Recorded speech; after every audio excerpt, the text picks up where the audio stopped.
Welcome back to Rabbits Media.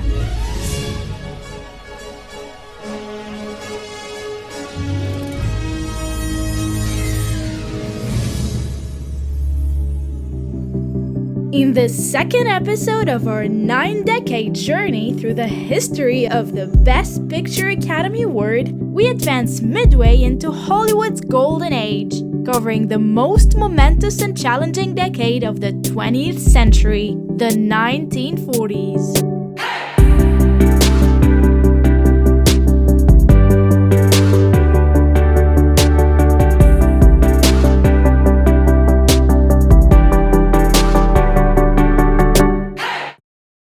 The 13th Academy Awards, 1941. We've seen the American motion picture become foremost in all the world. We've seen it reflect our civilization throughout the rest of the world. For the first time ever, the names of all the winners were kept secret until announced during the ceremony. The nominees for the Best Picture Award were All This in Heaven 2. In making this film, Warner Brothers Studio broke their habit of being frugal with production budgets. They wanted a film that would yield the kind of prestige that Gone with the Wind brought MGM. You've not entered this household of your own free will. Foreign Correspondent.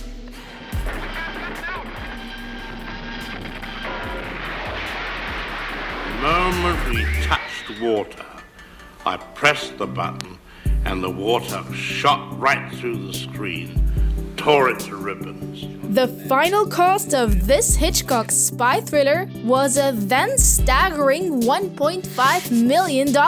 Not to mention the script alone, accounting for a total of 16 writers, cost $250,000.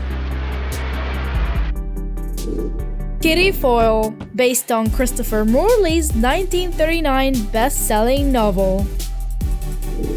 Our Town, an adaptation of the Thornton Wilders Pulitzer Prize-winning play.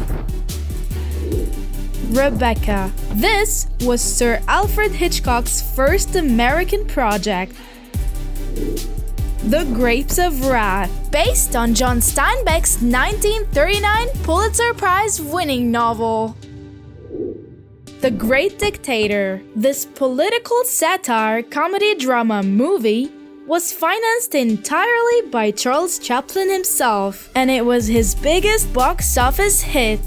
Released 11 years after the end of the silent era, this was Charles Chaplin's first all-talking, all-sound film. Soldiers, in the name of democracy, let us all unite! The Letter. The Long Voyage Home. The Philadelphia Story. In June 2008, it ranked number 5 on the American Film Institute's list of the 10 greatest films in the genre romantic comedy. And the Best Picture Oscar went to Rebecca.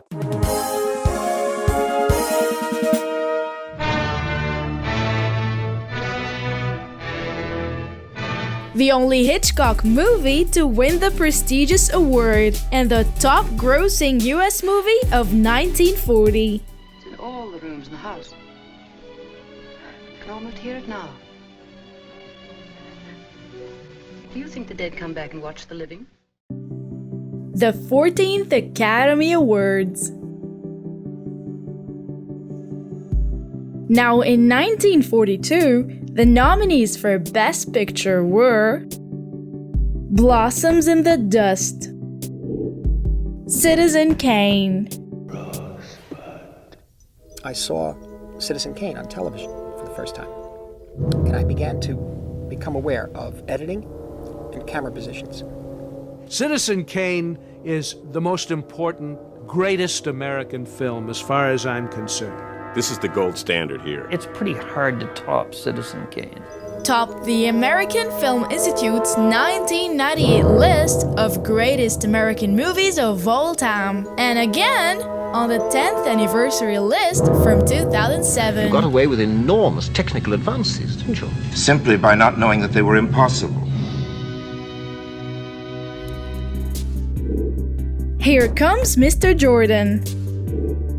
Hold back the dawn. 1 Foot in Heaven. How Green Was My Valley, based on the best-selling 1939 novel by Richard Llewellyn. Sergeant York. This biographical movie depicts the life of Alvin C. York, one of the most decorated American soldiers of World War I. It was the highest-grossing film of 1941. Suspicion. The Little Foxes. The Maltese Falcon. Ranked number 6 on the American Film Institute's 2008 list of the 10 greatest films in the genre mystery. And the winning picture was How Green Was My Valley.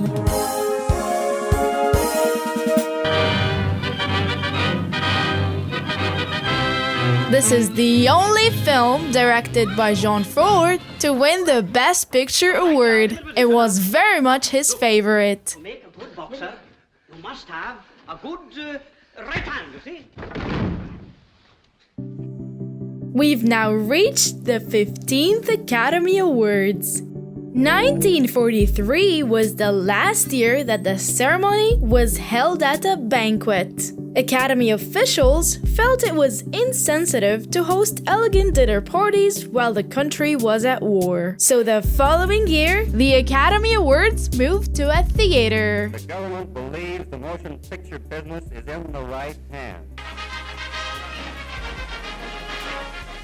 Hollywood's most famous movie stars leave the film capital to help the government sell war bonds. Irene Dunn, Ronald Colman, Hedy Lamarr, Greer Garson, all part of a contingent of some 50 screen celebrities giving their time and talents to aid the national war effort. The nominees for the Best Picture award were 49th Parallel.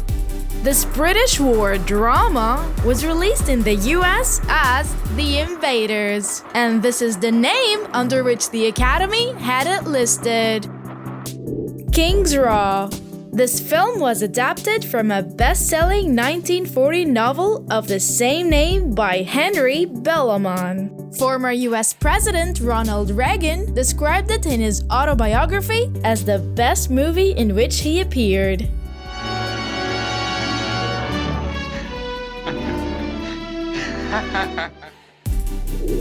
Mrs. Miniver.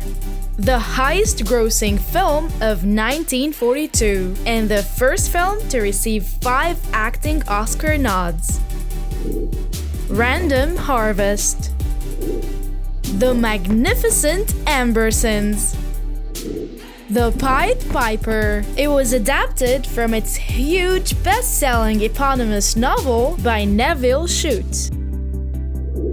The Pride of the Yankees. Ranked number 3 on the American Film Institute's list of the 10 greatest films in the sports genre in June 2008. The Talk of the Town. Wake Island. Tells the story of the battle between the US Marines and the Japanese forces on Wake Island in 1941. Yankee Doodle Dandy. I'm a Yankee Doodle Dandy. This biographical musical film about George M. Cohan, known as The Man Who Owned Broadway, was a major hit for Warner Brothers and received 8 Oscar nods. And the Oscar went to Mrs. Miniver. Mrs. Miniver, the story of a valiant woman whose love and devotion shield her family from the cruelest onslaught of devastation ever visited upon mankind. It was the first film with a plotline centered on World War II to win an Oscar for Best Picture. Wait, say, what's going on here? Now, Ken, don't get excited. I'm just going to draw you back. I've had a bath and I'm not excited.